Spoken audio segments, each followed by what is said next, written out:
তো নমস্কার বন্ধুরা, আমার রান্নাঘরে তোমাদের সবাইকে স্বাগত।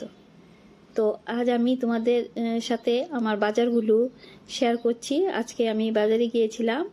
তো বাজার থেকে এখানে ফুলকপি, ঢেঁকির শাক, তারপর কচুরলতি, তারপর এখানে ছোট ছোট মাছ, দেখতে খুব সুন্দর মাছগুলো, কিন্তু নাম জানি না। তো ছোট মাছগুলো নিয়ে নিলাম। আর এখানে কাঁচা আম, আর আছে ইলিশ মাছের শুটকি, বেগুন আর ঝিঙে। তো বাজার থেকে আনা হলো। তো এখন আমি ছোট মাছগুলোকে কেটে ধুয়ে বেছে নেব ভালো করে। তো আমি মাছগুলোকে কেটে নিলাম আর ধুয়ে ভালো করে পরিষ্কার করে নিলাম।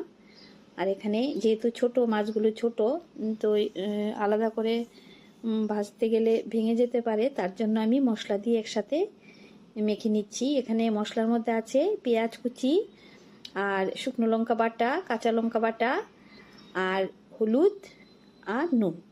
এই আর কোনো মশলা আমি দিইনি। তো এখন মাছটাকে কিছুক্ষণ মেখে রেখে দেবো এইভাবে। তো কড়াইতে আমি এখন তেল বসিয়ে দিলাম আর মেখে রাখা মাছটা দিয়ে দিলাম।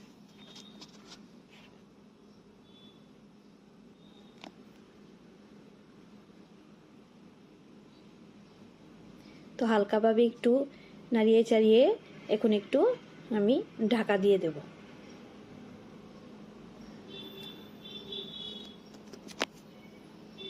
তো আমার মাছের এক পাশটা হয়ে গেছে। তো আমি হালকাভাবে একটু উল্টিয়ে দেব। যেহেতু মাছটা ছোট, ভেঙে যেতে পারে, তার জন্য আস্তে আস্তে আমি উল্টিয়ে দিচ্ছি।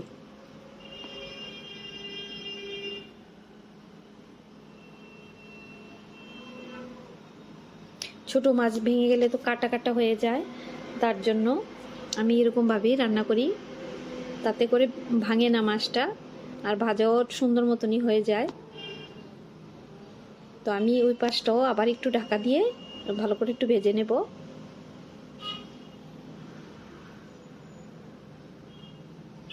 তো আমার মাছটা হয়ে গেছে, মাছের গায়ের থেকে তেলও বেরিয়ে গেছে, তার মানে মাছটা খুব ভালো করে ভাজা ভাজা হয়ে গেছে। এখন আমি একটু পরিমাণ মতো জল দিয়ে দেব। এই মাছটা বেশি ঝোল ভালো লাগবে না, তার জন্য একটু সামান্য জল দিলাম।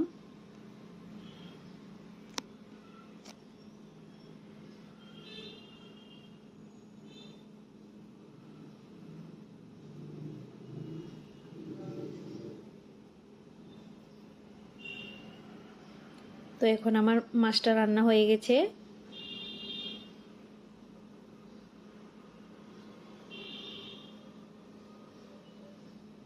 এখন আমি একটু ধনেপাতা দিয়ে দেব। তো আমার মাছ রান্নাটা কীরকম লাগছে জানাবে।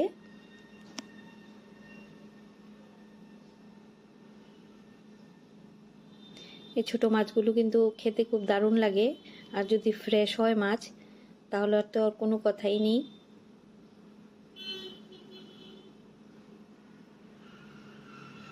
তো মাছটা আমার হয়ে গেছে, এখন আমি একটা বাটিতে তুলে নেব। তো কীরকম লাগছে আমার মাছের ঝোলটা জানাবে। তো আজকের জন্য এখানেই আমার রান্না শেষ আজকে। তো তোমরা সবাই ভালো থাকবে, আর তোমাদের সবার জন্য রইল আমার অনেক অনেক ভালোবাসা। তো কালকে দেখা হবে একটা নতুন রেসিপির সাথে।